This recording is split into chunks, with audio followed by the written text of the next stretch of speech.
मोदी की सिर्फ एक चाल से पूरे विपक्ष की हो गई हालत खराब। उपराष्ट्रपति चुनाव में बीजेपी ने चली ऐसी चाल, विपक्षी खेमे में पड़ गई फूट। इस पार्टी के सामने सबसे बड़ी मुश्किल, तमिलनाडु बीजेपी के अध्यक्ष रहे आरएसएस से सालों पुराना कनेक्शन एनडीए ने क्यों बनाया उपराष्ट्रपति का उम्मीदवार। 16 साल की उम्र में आरएसएस से जुड़े थे सीपी राधाकृष्णन। समर्थक कहते हैं तमिलनाडु का मोदी।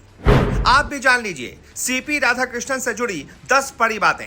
जी, एनडीए ने उपराष्ट्रपति पद के लिए अपना उम्मीदवार घोषित कर दिया है। उसने महाराष्ट्र के गवर्नर सीपी राधाकृष्णन का नाम घोषित किया है। भारतीय जनता पार्टी के अनुभवी नेताओं में से एक सीपी राधाकृष्णन राष्ट्रीय स्वयंसेवक संघ से भी सालों पहले जुड़ गए थे। वो मूल रूप से तमिलनाडु के रहने वाले हैं और तमिलनाडु बीजेपी के अध्यक्ष भी रह चुके हैं। राधाकृष्णन ने तमिलनाडु बीजेपी में काफी अहम भूमिका निभाई है। उन्होंने दक्षिण भारत में पार्टी को मजबूत करने के लिए काफी कड़ी मेहनत की है। वो 90 के दशक में काफी चमके थे। राधाकृष्णन काम के सिलसिले में कई देशों की यात्राएं कर चुके हैं। अमेरिका, ब्रिटेन, ताइवान, पुर्तगाल और जर्मनी समेत कई देशों का दौरा कर चुके हैं। सीपी राधाकृष्णन से जुड़ी बड़ी बातें बताएं तो एनडीए के उम्मीदवार सीपी राधाकृष्णन तमिलनाडु से हैं और पिछले साल जुलाई से महाराष्ट्र के राज्यपाल के रूप में काम कर रहे हैं। 68 वर्षीय राधाकृष्णन कई और राज्यों के राज्यपाल भी रह चुके हैं। उन्होंने फरवरी 2023 से जुलाई 2024 तक झारखंड के राज्यपाल के रूप में भी काम किया। इसके अलावा उन्होंने मार्च से जुलाई 2024 तक तेलंगाना के राज्यपाल और पुडुचेरी के उपराज्यपाल के रूप में भी अतिरिक्त जिम्मेदारी संभाली। 2023 में झारखंड का राज्यपाल नियुक्त होने के बाद पहले 4 महीनों के अंदर राधाकृष्णन ने राज्य के सभी 24 जिलों का दौरा किया और आम लोगों से बातचीत की। उन्होंने जिला अधिकारियों के साथ भी बातचीत की। सीनियर बीजेपी लीडर राधाकृष्णन ने 2 बार कोयम्बटूर से लोकसभा का चुनाव जीता। अहम बात यह भी है कि वो तमिलनाडु बीजेपी के प्रदेश अध्यक्ष भी रह चुके हैं। राधाकृष्णन ने साल 2004 से 2007 तक तमिलनाडु बीजेपी के प्रमुख की भूमिका निभाई है।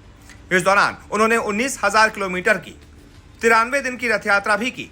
यह यात्रा भारतीय नदियों को जोड़ने, आतंकवाद को खत्म करने, समान नागरिक संहिता लागू करने और ड्रग्स के खतरे से लड़ने की मांग को लेकर आयोजित की गई थी। सीपी राधाकृष्णन का जन्म 1957 में तमिलनाडु के तिरुपुर में हुआ था। उन्होंने कोयम्बटूर के चिदम्बरम कॉलेज से बीबीए की डिग्री हासिल की है। राधाकृष्णन कॉलेज में टेबल टेनिस के चैंपियन रह चुके हैं और अच्छे धावक भी रह चुके हैं। उन्हें क्रिकेट और वॉलीबॉल खेलना पसंद था। उनका राष्ट्रीय स्वयंसेवक संघ से काफी पुराना कनेक्शन है। राधाकृष्णन 1974 में भारतीय जनसंघ की राज्य कार्यकारिणी समिति के सदस्य बने थे। वो कई देशों की यात्राएं कर चुके हैं, जिनमें Britain, France, Germany, Italy, Spain, पुर्तगाल, Norway, Denmark, Sweden, Finland, Belgium, Holland, तुर्की, चीन, मलेशिया और सिंगापुर शामिल हैं। राधाकृष्णन को 2016 में कोच्चि के क्वायर बोर्ड का अध्यक्ष चुना गया था। वो इस पद पर 4 सालों तक रहे। इस दौरान भारत से क्वायर निर्यात 2,532 करोड़ रुपए तक पहुंच गया था। यानी कि राधाकृष्णन को बहुत सालों का अनुभव भी है, अलग अलग फील्ड का अनुभव है। ऐसे में उन्हें उपराष्ट्रपति पद का उम्मीदवार बनाकर एनडीए ने बहुत बड़ी चाल खेली है। ऐसे में आप बताइए, मोदी के इस मास्टर स्ट्रोक पर आपकी क्या राय है? जो भी आपकी राय हो कमेंट करके जरूर बताएं।